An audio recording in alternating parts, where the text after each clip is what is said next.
Welcome to Sports Scope, the most influential sports talk show in the nation.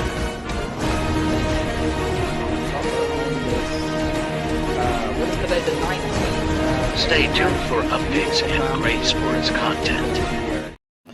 Hello, everybody. Welcome to Sports Scope. I'm your host, Robert Butler, on this 26th day, Friday. Happy Friday, everybody, of April. I'm having a good day. I hope you are. I hope to get Carlos Mad New Yorker Chavez back on the show today for the regular Friday here. Also, talk about a little bit of the draft as it continues to go on because of the second round. A few observations I've noticed right off the bat. Also, going to talk about going to talk about the NBA playoffs as well, and a little bit on Denver. We'll do a little bit on the Lakers situation. That situation. Talk a little Celtics losing game one. But first, let's take our first and only break. I got to send Carlos the link, and we'll be back here in 49 seconds here on Sports Scope. Hello, Sports Scope followers. The program has seen tremendous growth since going 5 days a week. I just wanted to thank everybody for your cash contributions and sharing the program with friends and families. Just a reminder, if you want to contribute to the program, go to the Cash App, the cash sign, and Sports Scope. There are other ways to contribute to the program listed at the bottom of the screen. If you want to advertise on the program, go to sports, that is sports with an S, another S, scope, SKOPE, at gmail.com, just like it's listed at the bottom of the screen. Thank you and enjoy the program. Back here live. Carlos will be coming up here in just a second. I actually forgot to send him the link here. Getting very busy on this Friday. Okay. All right. Now, when he comes in and gets this email, we've had some movement here. Something, I'll have to say this. Howie Roseman is one of the best general managers in the NFL. He's right there like Sam Presti of the Oklahoma City Thunder, who have got a 2-0 lead. They got the 1 seed, and they got a bunch of young players.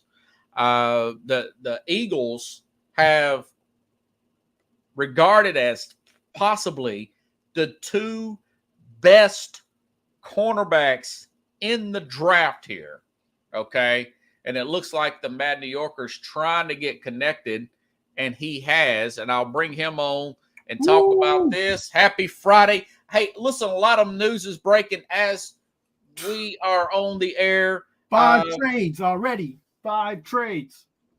5 what? Trades in the5 draft. trades, yes. 5 trades. I have a correction to make and correct myself about the Tennessee Titans. I'll get to that. Check yourself before you wreck yourself. Check yourself before you wreck yourself. Check yourself before you wreck yourself.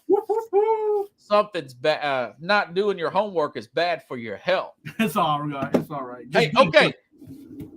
What do you think about the Eagles finding a way to trade up, and they get Cooper DeJean, and they have the our guy from Toledo they selected last night.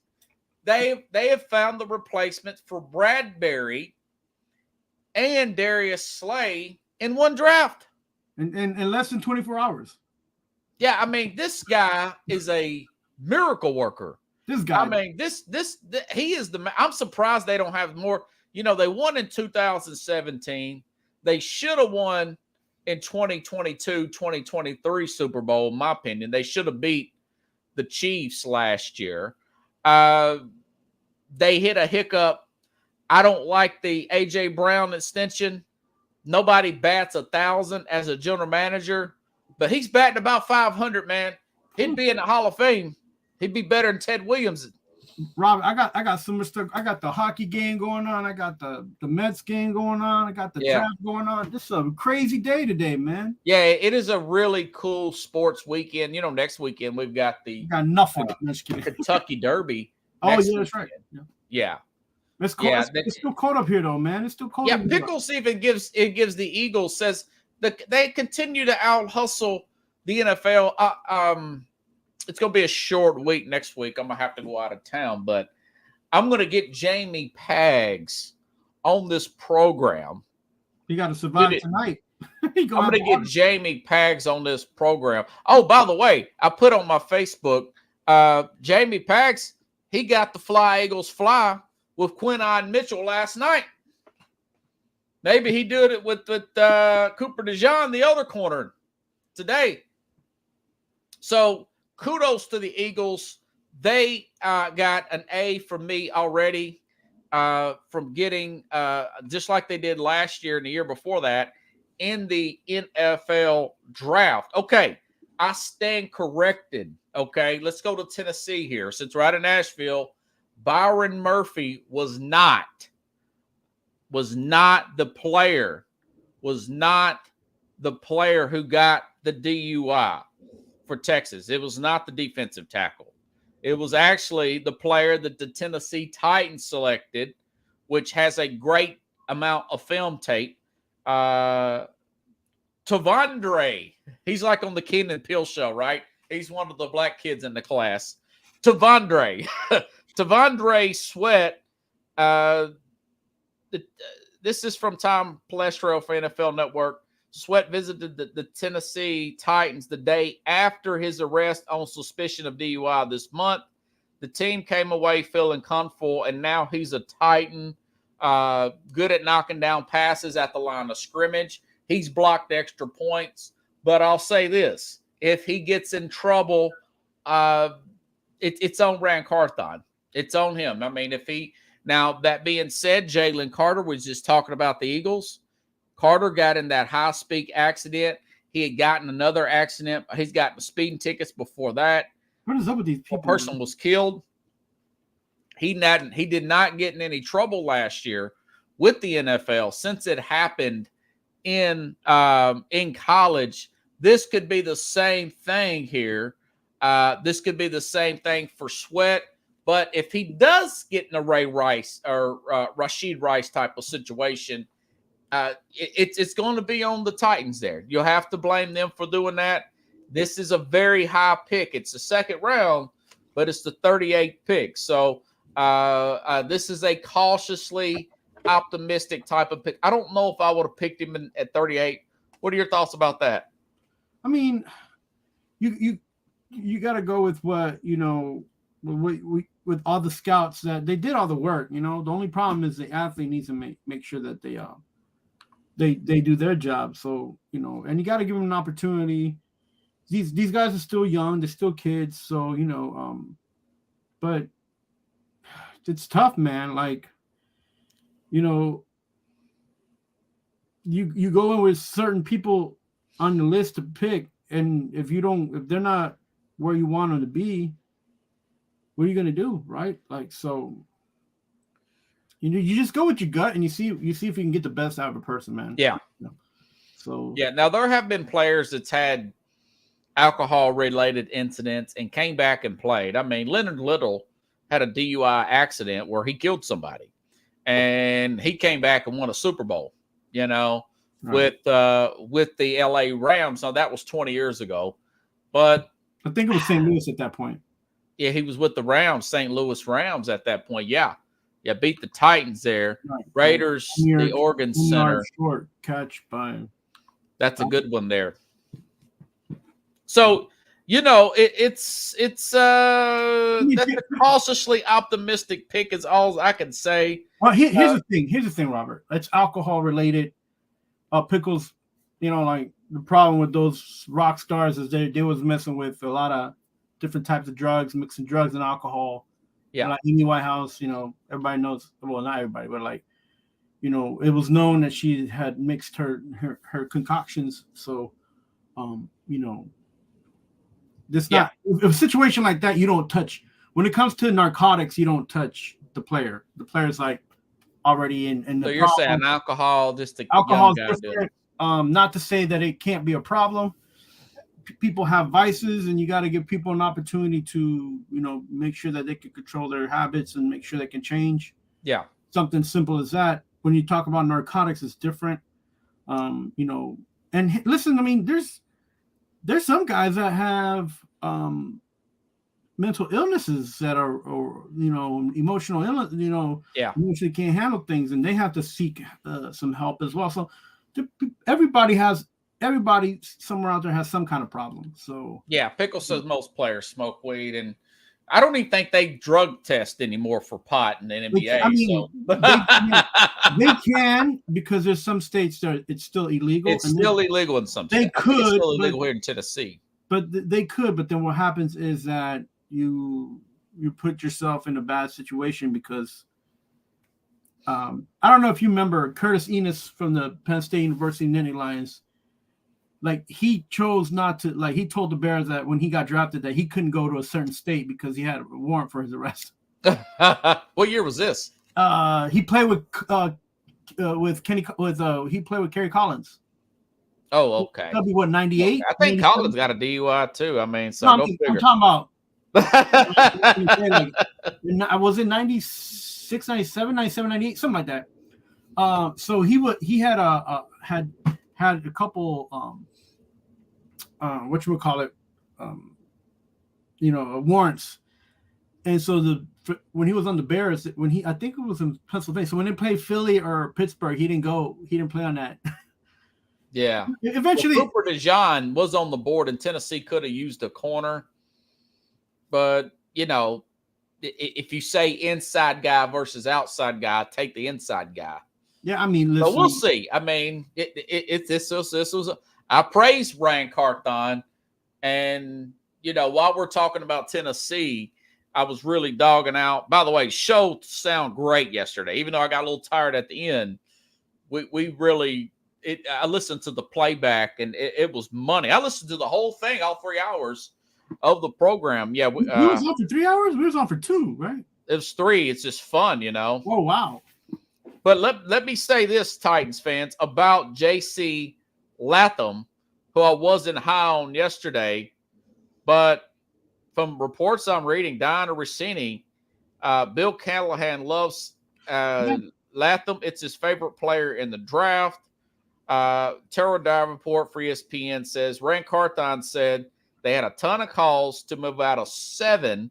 He says they looked at the board and felt unless it was an offer that would blow them away, they were staying away and taking Latham. Okay, so there were 7 other tackles, 6 tackles taken behind him. Yeah, so this guy, Bill Callahan, converted Jedrick Willis, another former Alabama player, from right tackle to left tackle with the Cleveland Browns. Callahan really pushed for this pick. He's arguably one of the best offensive line coaches in the NFL, one of the top. So there is a lot of praise from the Titans front. They turned down trade down offers to get this guy, So I do think he's going to be, and he's the best run blocker. He's a much better run blocker than Fashanu at Penn State, who went number 10. But I do like Fashanu. Went number 10 to the New York Jets. The Fashanu had no sacks on his side. Yeah, the running game is different though. Fashanu has a little hole in the running game, but still he didn't have no sacks. And this guy has gave up a few sacks here. Yeah, but his specialty is run block. That's his thing. So, right. I mean, you can't have it all, man. It's hard to get the perfect Orlando Pace type player. Yeah. But I'm just telling the Titans fans, I'm higher on him now than I was 24 hours ago. I mentioned some other players that's went from Alabama that's played tackle. Cam Robertson, he's likely going to get a second contract. But you got guys like Lester Cotton from with the Dolphins. You got guys like Jonas Williams with the Bengals. They moved on from him. Ryan Kelly with the Colts. Landon Dickerson with the Eagles. These guys are just okay. They're not world beaters at the offensive line. So that was part of my criticism with taking Alabama offensive line. But each player's different, you know. So that was part of my criticisms you know, so. Yeah, I mean, we got to see what they can do, man. Like, we can criticize all day. We're like, I guess, part of the media now. So the one thing we don't need to get caught up on is who they were, and we have to focus on what they're going to do and how they're becoming different. Yeah, and different and becoming better, not different and becoming worse, because you know that's for guys who get injured, who have season-ending surgery, who can't come back and be the same. So those kind of guys, you know, that happens too. So, and you have to be able to replace them, which is why this is why I like the draft. The draft is where you pick up a bunch of guys and just build your depth. And like I mentioned last night, you got some hope here. You know? Exactly. Just give it an opportunity. You give the team an opportunity to get younger as well, right? So yeah, you know, you got to do things to shake. You got to shake it up a little bit, right? Okay. Back to the question I sent you here. Now, Michael Penix has been the controversial topic of the past 24 hours. Okay. Right. I've got a soundbite from the Rich Eisen show. Joe Klatt calls these games for Fox. Very good. Him and this Gus guy. What's his name? Gus Bradley or whatever. Yeah. Gus Davis. You know, the guy that. But wait. Time out. Before you play that, our conversation, what we have said yesterday, is a whole lot better and a more positive outlook than what's been going on the flip side of the media. That's just goes to show you that as much as people say that, you know, we just over here talking and saying things, we have an idea, and we're not always negative about stuff, but our opinions actually sometimes are aligned with what management and what teams kind of want to do. Not with what the media is saying, because what the media is saying is they want to build drama where there is no drama. So carry on with the soundbite. No, that's good. That's good. Okay, here's Joe Klatt here. Respect Klatt's opinion. Right. Like to play a little devil's advocate. I may even play a little Marcus Spears going back with Dan Orlowski as well. But listen to Joe Klatt on the Rich Eisen show today talking about this situation. That Michael Penix deserved to be in the top 10, and also say, why in the world did Atlanta make that selection? I don't understand it, in particular because of the contract for Kirk Cousins. If you're going to give Kirk Cousins $100 million, you've got to go completely on board with winning a championship in that window that you opened up with Kirk Cousins. You don't do that by thinking about 2028.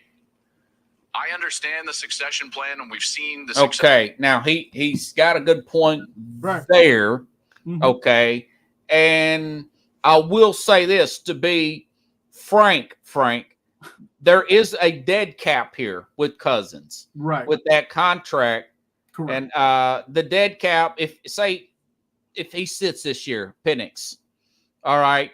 So Cousins, his dead cap would be $65 million next year. Right. But this is a quarterback-driven league. Mm-hmm. People were excited when the Jets ran out, had the 9/11 flag. You know, Aaron Rodgers, it looked awesome. Then he goes down. Okay, 4 plays in, and you put Zach Wilson in there. So right, you've got a quarterback room like this.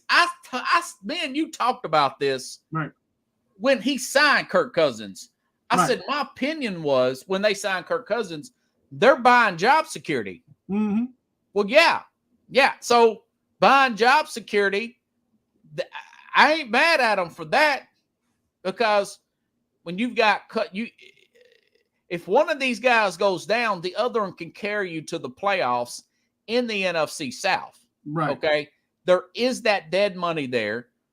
even if he does, I didn't check this, but even if he does have a no trade clause, he can waive it and go to say, for instance, if Brock Purdy goes down, he can go back to Kyle Shanahan, Kirk Cousins, with the torn 36, by the way, coming off a torn Achilles. Right. So only thing I disagree with the Atlanta Falcons was giving him this many years. Maybe if he gave him 2 or 1, it would have been more plausible. But now you have a guy like a Penix here who could sit back and learn on it, even at 24. Right. You know, and then if one messes up, you could put the other one in there. You know, Yes. So what's your thought about that with the dead cap? And of course, and Klatt went on to say, I'm not sure if I would have signed if I'm Michael Penix. And my response to that, Michael Penix thought about retiring from football 3 years ago. Right. He's got a certain amount of guaranteed money. He's a top 10 pick. Of course he's going to sign. He's glad to be here. Here's the thing. I'm gonna play off the riff of what the coach said, Raheem Morris, and what he said to the public, and he pretty much stated this was like, we plan on with Kirk Cousins being in the playoffs, contending for a Super Bowl. Therefore, our draft pick next year and in the next couple years is we're going to be at the lower end. So with that in mind, they know that Kirk Cousins has he has a time frame, and they want to be sure that if anything happens, they had somebody and they knew somebody that they can move on to the future with. Yeah. So besides giving Kirk Cousins money and drafting this guy in the top 10, it wasn't a question that they wanted somebody to back up Kirk Cousins, but had somebody with the experience of Michael Penix, right? So they that's why they made that decision. Plus, he was the best available person they had already on their list, and they didn't expect him to be there anyway. Yeah. So it doesn't matter what Kirk Cousins thinks at the end. Like, Kirk just needs to go out there and make sure that they get to the Super Bowl. That's his job. Whoever they pick, whatever they're gonna do, the only thing Kirk has to worry about is that he has enough weapons and they have enough people to protect him. And right now, Atlanta's sitting in a pretty decent situation that they can do that. And picking these guys means that they don't have to pay them right away and big extension and contracts. So, and that's right, Pickles. You can't guarantee this guy. So they basically covered their ends. In other words, yes. I've seen Kyle Shanahan not make the play. He's very good coach, very good with quarterbacks. I've seen him with some of these other quarterbacks that are backups not make it. Not getting the playoffs. And they are weighing out their options. This general manager and coaching staff and saying, you know what, we can buy ourselves some time. We got the best insurance policy in America. And plus, they know Cousins is not a big primetime player anyways. He's a get you to the playoffs and not get you fired kind of player. No, but Atlanta ain't dumb. Atlanta, they not only got Penix, but they got them a little bit of a person to sell jerseys for. So they're not going to lose. So the $100 million they give it to Kirk Cousins, they make it up in jersey sales when Penix jersey come out. So y'all don't be worrying about how much Atlanta got. Don't count other people's money. And don't be upset because nobody else moved up to go get him. They did move up to get him. I was high on Penix. I think I told you this. We talked about it yesterday.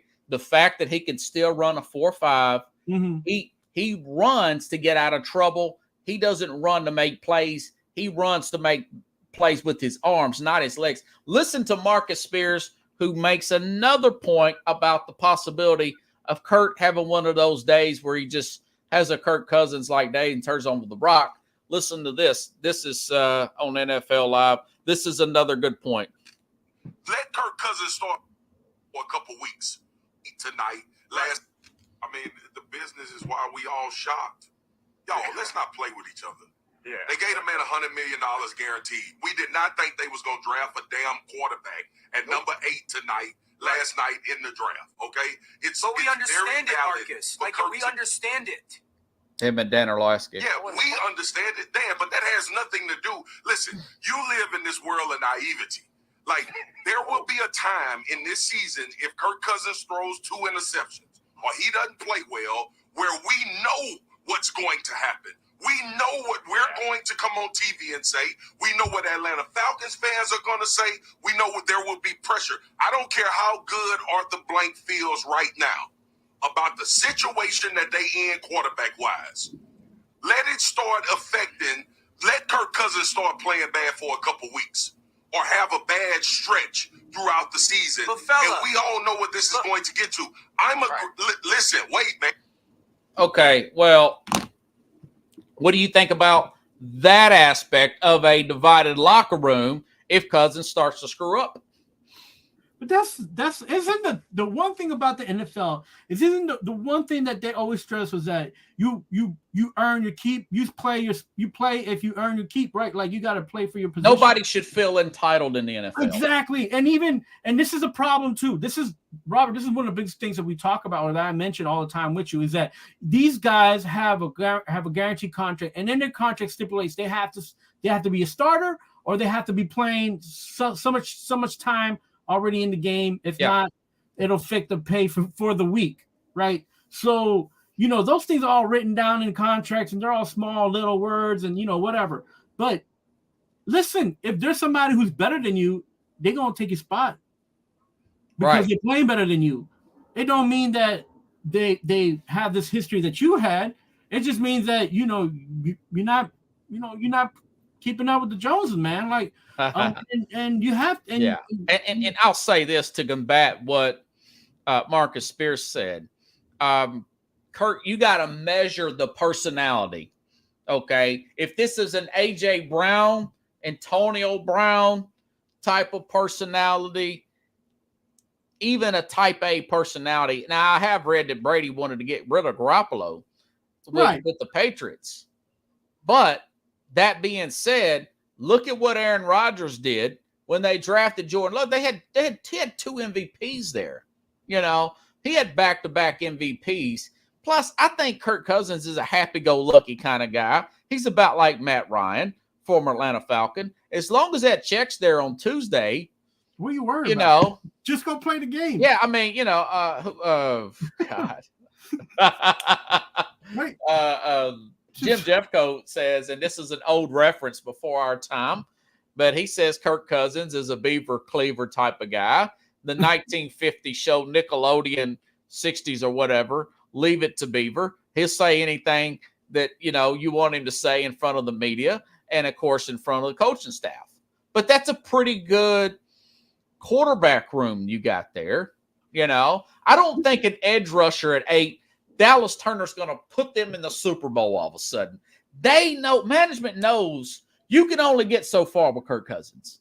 Right. Everybody, including Kirk Cousins, who got drafted, 2012? He is what he is at this point. He's not going to get any better at 36 coming off Achilles injury. Right, and he's going to maybe win you guaranteed 3 games, right?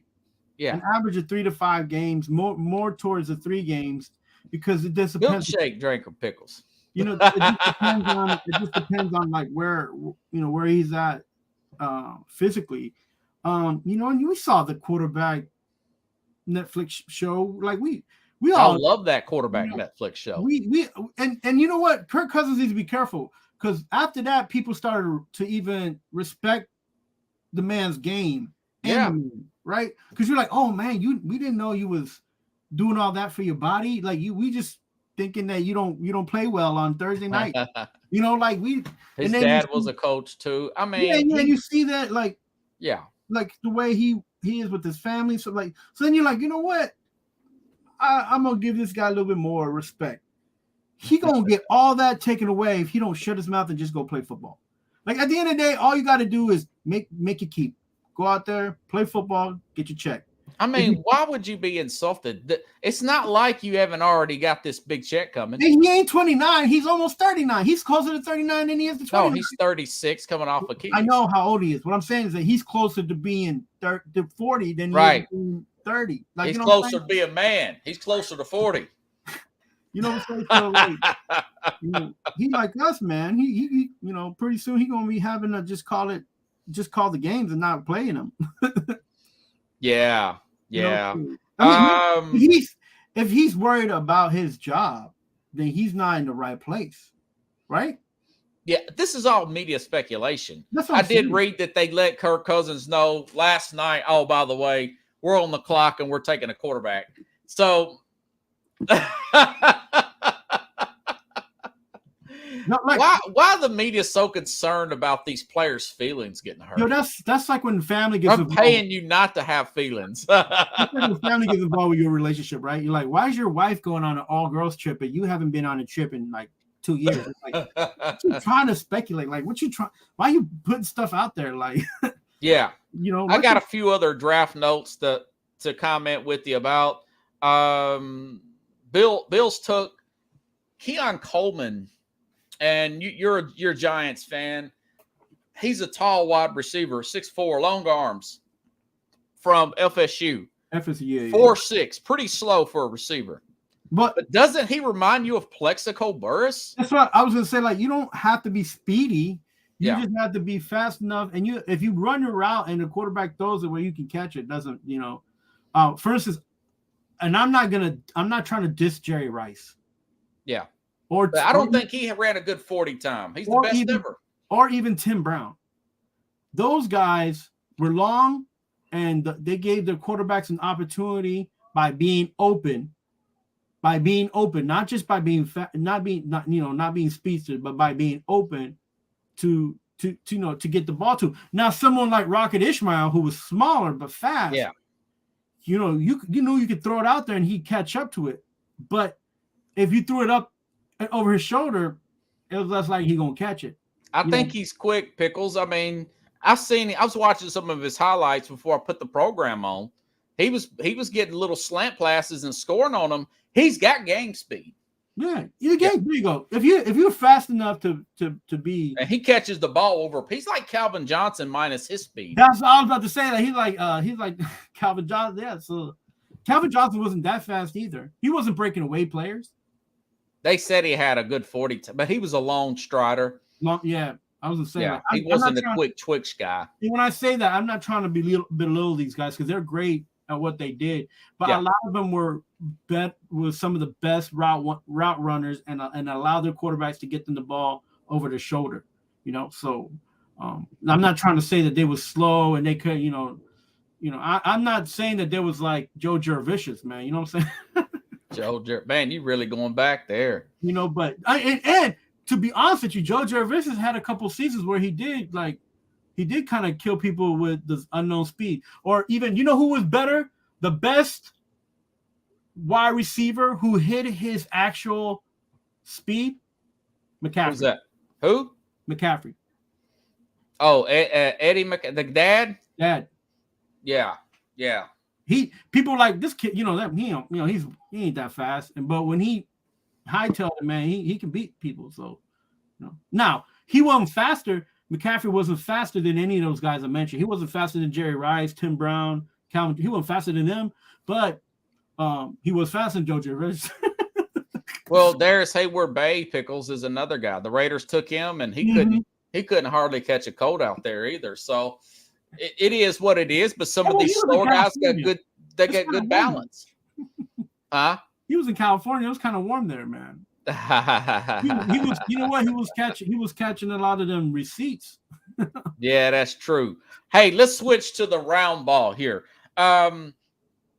This goes back a few days, but it's still concerning to me. The Celtics losing at home. No Jimmy Butler. Miami, 8th seed again. This is why I switched my pick for. I think Denver's gonna. I think Denver's going to win the championship again, and they'll beat Boston. If Boston even gets there, Boston does not want to admit they do not have the right coach. No, I don't think it's a coach. Are you going to make excuses for them losing at home? No, not at all. Oh, okay. Spoelstra, first of all, Spoelstra did a great job at making adjustments for not having Butler on the team. Hero did a great job by making sure he wasn't just taking the ball and keeping it for himself, make sure he distributed the ball.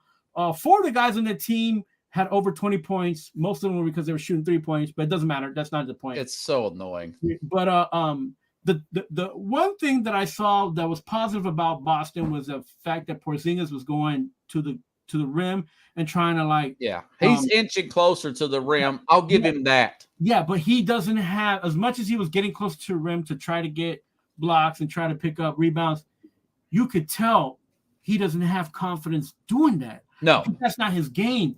And so they lack ferocity. And fearlessness. They seem so finesse, man. Right. So because he doesn't go in there with that fearlessness, with that ferocity, with that, he doesn't make an impact around the rim. No. He doesn't make an impact around the boards. He's 7'3". It doesn't mean that, I'm not saying that he has to stay in front of the rim. But if you're going to go in front of the rim because you're a 3-point you're a shooter. If you're that type of person and you go inside, you got to go inside with everything, and you got to go inside and you got to make yourself. You got to show that you have a presence. Yeah. Who is this kid? I can't remember. He still backs away from the basket. Even if he's close, everything's a fadeaway, dude. Go forward. Do not go backwards. They need a Larry Brown type of coach here. They don't need this young guy who's practically a kid. No, he's all right as a coach. He's too young, man. They need experience. Here's the thing with Porzingis. His body's always sideways. He doesn't front. Yeah. Right? He doesn't show that he's going to be like in front of the rim. So he's sideways. So what happens? We all know what happens when you stand sideways. He's shooting off balance, and he doesn't need to. You're gonna get ran over, man. You don't have that. You're not. If you're if you choose to go in front of the rim, you still think they'll win the championship? I feel like they'll get there because they have enough depth on the team. You think they'll beat Denver? No. If it's Denver, no, I don't either. They're not. If it's Denver, they're a coach away. They're a coach away. I don't think it's a coach. I think that they have put so much stock, and so they were so happy getting Porzingis that they don't realize that can be that can be an ailment instead of being some positive. Like I've always said, like, yo, man, the Knicks got rid of him for a reason. They wanted somebody in the middle, and he's not a guy to be under the rim or in the middle. Yeah. He's hanging around the 3-point line because that's his game. Well, that's what helped Anthony Davis, and that's why they finally won their championship. Yeah. So the Celtics should have just. If I was the Knicks, I would have gave them Randall straight up. Yeah, because that's a better. Yeah, I don't even know if they could get beat by Miami for all I know. You will see. The thing with Miami is that they didn't even have Jimmy Butler, and they still got beat. I know, but you know what happens when you live by the 3. You die by the 3, and they still take the most 3-point attempts. But they was making them. That's the difference. Yeah, and Miami outshot them. Miami outshot them, hit 23 threes the other night. And Boston only made like 10 or 12 or something like that. They made 10 less than Boston. Think about that. Yeah. Shaq had hair. He would pull his hair out. He says they should get the ball inside more, but it's the same thing. They don't have the coach to push them to do it. I think they need Jeff Van Gundy or somebody like that. I feel like Tatum and Brown just need to just try to dunk every time they get the ball. And force Adebayo and force Miami Heat to play inside. Yeah, they have a size advantage.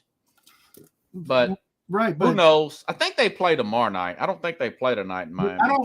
To be honest with you, it's not the coaching, man. It's the players the players have to make the impact with their, with whatever potential they had. And they're not. I don't see Tatum or Brown be physical enough, be aggressive enough. And by physical, I mean pushing the guy around. Aggressive, I mean by running through the guy. You got to run through these guys. And then, they're waiting, they're waiting under the Did you know that Tom Thibodeau has been voted most disliked coach 3 years in a row? Yeah, 3 years in a row by the players. But look how hard they play. It don't matter, man. They got the most heart in the whole NBA. It's not hard. They have the stamina because the coach has been, between the games, they practice hard, so they have the stamina is better. Yeah, they have. I think he was an assistant with that team with Boston that won under Doc Rivers. Yeah, he was. They have They play better together towards the end of games because they all of them practice like that. So they play defense through the whole game. They hustle loose balls. Yeah. So that. I get that's down the with, lack of consistency I'm saying with Boston. Like you said, it's a different Brown and team. Tatum, I like Brown. He gets to the rim. They just don't bring it every night. Yeah, but if Brown You shoots, know? but if this is Brown, kind of reminds me of Randall. Like he needs to be between the rim and the free throw line, moving around, giving the ball inside, and let him kind of manage that situation. But once he steps on the 3-point line and he doesn't want to go towards the free throw line, he's just staying around the 3-point line. You're just like, be aggressive, go go attack the rim. You don't have to make a layup, but you can make. It's easier to make a 10-footer, a 12-footer, and a 15-footer than it is to be trying to shoot threes. Sometimes you do a dunk to send a message to your team. Dunk it all the time. It's available, and to get the crowd into it. I don't. That's what I really like about this Anthony Edwards. He's a young guy. That's not coaching. That's player not using the basketball mind and be. This is why Tatum. Well, I get so frustrated watching. Jordan didn't win with his first two coaches. Yeah, but I think he took three. I think it was three before he got to Phil Jackson. Yeah, but then again, the teams the teammates that he had that he was surrounded. Shaq and Kobe didn't win before they got Phil either. So yeah, because they had coaching ain't everything, but it's something. Yeah, but they had Dan Harris. But look. Yep, that was Harris. Yep, that was here. I want to say this, and it's not for nothing, but Tatum can't end the third and fourth. He can't be in the third and fourth quarter and have less than 15 points. He can't. Yeah. Right? I know. That's that passive personality. And I think then he's frustrated that they're losing. Bro, take the ball and take it to the hoop. Get fouls. Try, I can hear Phil Jackson saying, "We need you to get involved, Jason. Get the ball to the rim, okay? Exactly. Here, we'll draw up something." That's what a good coach does. He doesn't pass it. He doesn't just sit there and let his team do the same stupid stuff over and over and over again. But these guys. That's a definition of insanity. But these guys don't have that mentality, and they don't play that game because that's not what they play all year round. They move the ball around the 3-point line to go inside. I know. So if you've seen one game, you've seen it all from them. They're playing that Euro style basketball because they have a guy that they need that can take the focus off of Tatum, but then they can get to go back to Tatum. Like if you have Porzingis as your third person, and Brown's your second, Tatum's the first, and Tatum's not and he's not scoring more than 30 points a game, you have already put yourself at a disadvantage instead of being the team with the advantage. Your superstar needs to score 30 plus a game. Yeah. Well, if they had Miami's coach and Miami had their coach, Miami wouldn't be in the playoffs. No, they would have won 2 championships by now. I don't necessarily think that's true because what happens is they shoot Spoelstra uses Eric Spoelstra, yeah. He makes sure that every person on that team is useful. Is playing to the potential.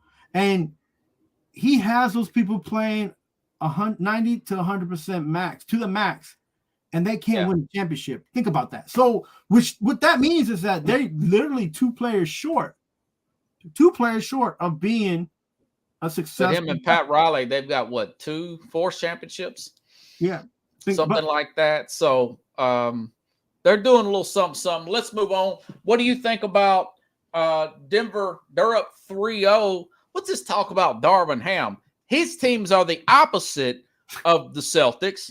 They do play defense, and the Laker fans, they can't finish games because they don't have enough gas in the tank because LeBron's 150 years old. Yeah, they're in basketball years, and the fans want Ham out. I'm like, don't you realize that LeBron's 39? He's out of gas. And here's the thing. I think Ham has got them as far as they could get. Right, ask me. No, with the talent that they have. And I'm not going to ask you. I'm going to agree with you. Here's the thing, Robert. Here's the thing. Denver's been beating up on them, I think, 11 straight games or something like that. Like, it's not. It's more than 7. So it's 11 straight. Yeah. So they know who you are. They know what you're about. There's nothing new that you could do to Denver, and Denver has enough they have enough on the team, right, to be able to. If Jokic needs a break, Murray will take it. He'll take the team and he'll do. And Murray's aggressive. He don't look like he's aggressive. He's always smiling. Look, he got that little kid look, and he's like, I guess I'll do this. I guess I'll do it. Murray is one of the best players who is yet to get an MVP. He hasn't got an All-Star game. You mean? Yeah. He should be, but you know, when their bombs aren't falling, Joker take it inside and get a, you know, he's going to get a hook shot or a high percentage shot inside. You know, he makes all the guys on his team, even much better. So, but what I'm saying is that when Jokic is out, if he needs a break, right, that team will be okay with Murray running the game and him scoring, because he's not gonna take his foot off the gas, right? Sometimes what happens is that he won't pass the balls. So that, you know, but he's getting older. He's figuring it out. Oh, LeBron? No, Murray. Murray, yeah. You know, so now, flip side, you take LeBron out the game, which one of those players, Anthony Davis, he'll take it, right? But the problem is Anthony Davis, even though he'll take over for LeBron, by the time they get to the fourth quarter, he's out of gas. Yeah, he's an old 31. Right? Yeah, because of. But they need to go after Giannis and get rid of LeBron.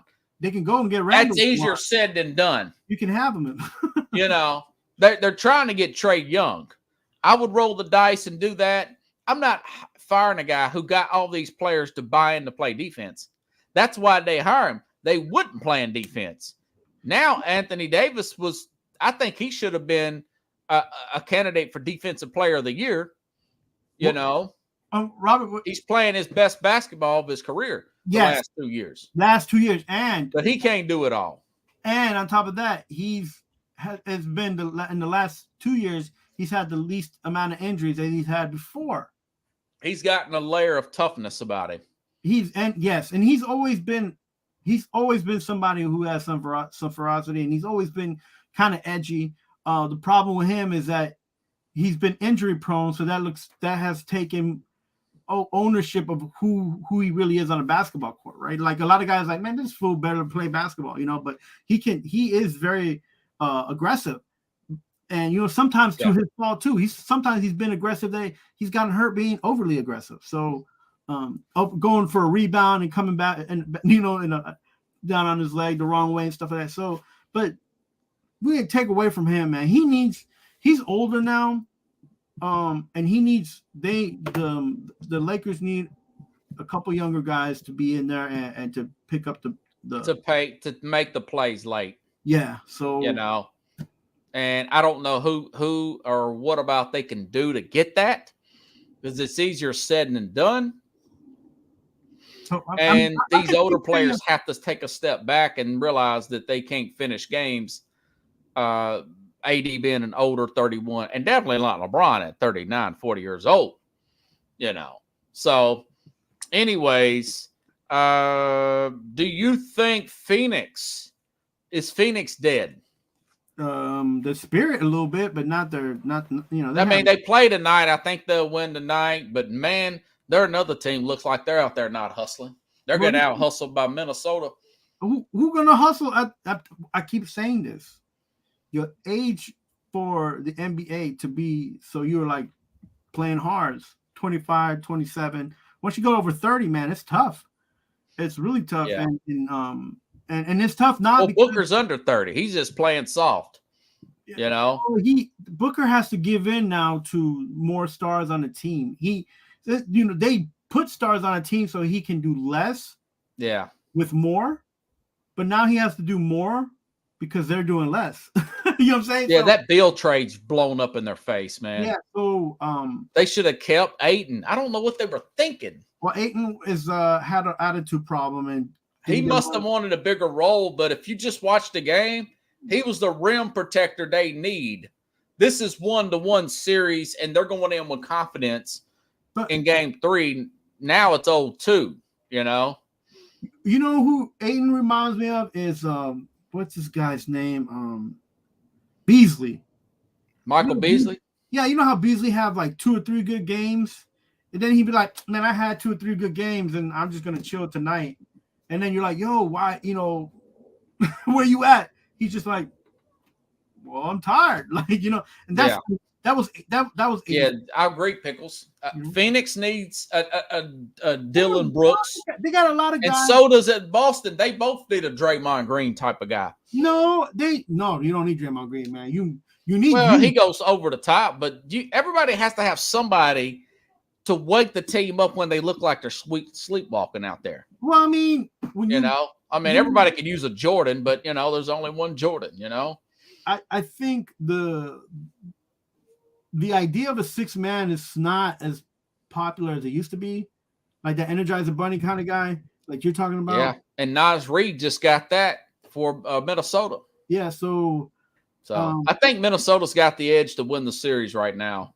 Yeah, I mean, I remember back in the day, man, those teams that the Knicks had, they had Anthony Mason come in and Mason, Oakley. Yeah, they had alpha dogs for days. Start even Charles Smith, like they need more finesse.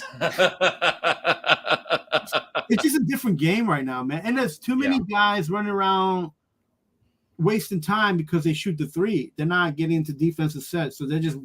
I guess that's why I'm really enjoying these Knicks Philadelphia games because they're older. It's a throwback type of style. Yeah. Hustling at the rim. Those crowds. That's like 1993 all over. 94. I'm not. I can't wait when they go back to Boston. They'll probably be tied 2-2. You think they'll win Game 3 in Philly? In the Knicks tomorrow? They could. Yeah, I think they'll probably, because I think Embiid's going to get in. He's going to get banged up again. Well, Embiid. This is the first game he came back. There's a good chance it could be Game 5, 2-2, going back to Madison Square Garden. I hope the Knicks just wrap it up. This is They're the bigger team, man. Philly seems like they're the bigger. Yeah. Well, Embiid came back the first game that he had more than 20 points.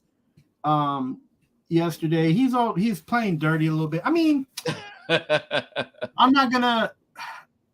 He guaranteed they're gonna win. Yeah, and here's the thing that I don't like after Game 2. This is what the Knicks are missing. He punked out. He punked out one of those guys, and there was no fight. There was no let's get at him. Hardestin or whatever his name is, their big man for the Knicks. Yeah. So when he did when he made that foul, I feel like the Knicks should have got up and everybody should have just punched and beat in the left arm. You don't want to do that now. This ain't 80s. Just punch him like that. Just punch him. Like you ain't gonna hit him in the face.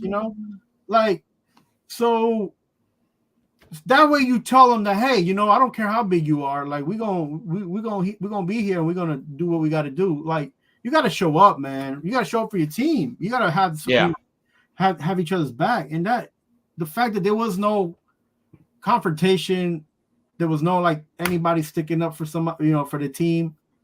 That goes to show you that, they're still missing a little bit of experience. Those guys being together. Embiid fouled Mitch Robinson, and Mitch Robinson was trying to get up, and then he kicked him. It wasn't Hartenstein, it was Mitch Robinson. And Hartenstein, yeah. And he grabbed his ankle, and and Embiid knows that Mitch Robinson has leg problems and ankle problems. He knows that. If you don't know Mitch Robinson don't have ankle problems, and you haven't been. This could go 6. I said Knicks in 7, dude. Go ahead and just cut it. I think they're going to play tomorrow. Yeah, they played last night. They'll play tomorrow night in Philly, and there's a good chance this is going to be tied. Look, 2-2 go back. I don't want to sound like I'm being mean, but I am going to sound like I'm being mean. Embiid, before last game, the first 2 games that the Knicks played them, he looked like Patrick Ewing when Patrick Ewing had knee problems and it was last year the Knicks. Yeah. Every time he had a dunk and every time he had a rebound, he just kind of wobbly, he looked tired and he looked like he was, hurting. And so, I'm not trying to be mean about Patrick Ewing, but everybody knows Patrick Ewing, he played a couple years longer than he needed to, especially on some of those bad teams at the end. But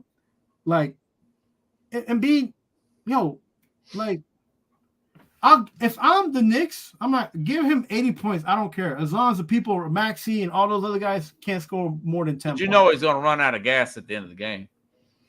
I mean, yeah, he's hobbling, just like he's hobbling at the end of that game. You got anything you need to plug, man? Are you still doing what the Fourth Ball show? Yeah, what the Fourth Ball I'm doing on Tuesdays, but I'm trying to figure out my schedule because I want to do baseball 2 times a week.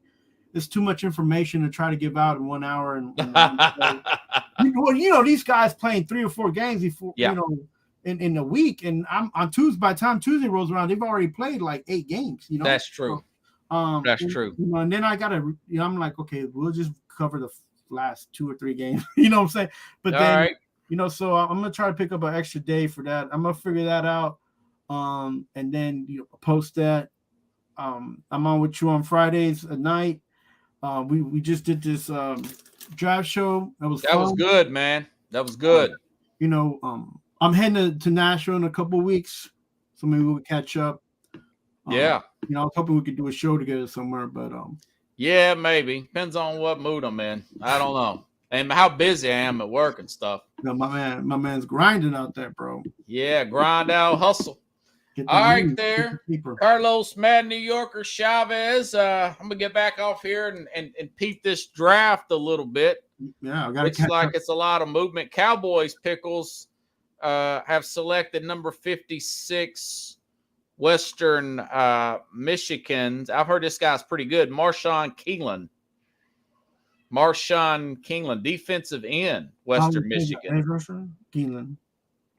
DeMarcus Lawrence is the final year of his deal. So that sounds like a pretty good pick for the Cowboys. Man, I want them to trade somebody. Micah Parsons, Yeah, that's true. That would be interesting. So, all right, man. Thanks again. A great show yesterday. Great show tonight. Carlos Mad New Yorker Chavez. I will see everybody hopefully Monday. If not Monday, definitely I will be on Monday. Yeah, I'll be on Monday. And Tuesday, Rich Ferris from Titans Radio. We'll be talking. I'll be grilling him on this guy that just got a DUI. Is now a Tennessee Titan. No, I'm kidding. Good night, everybody.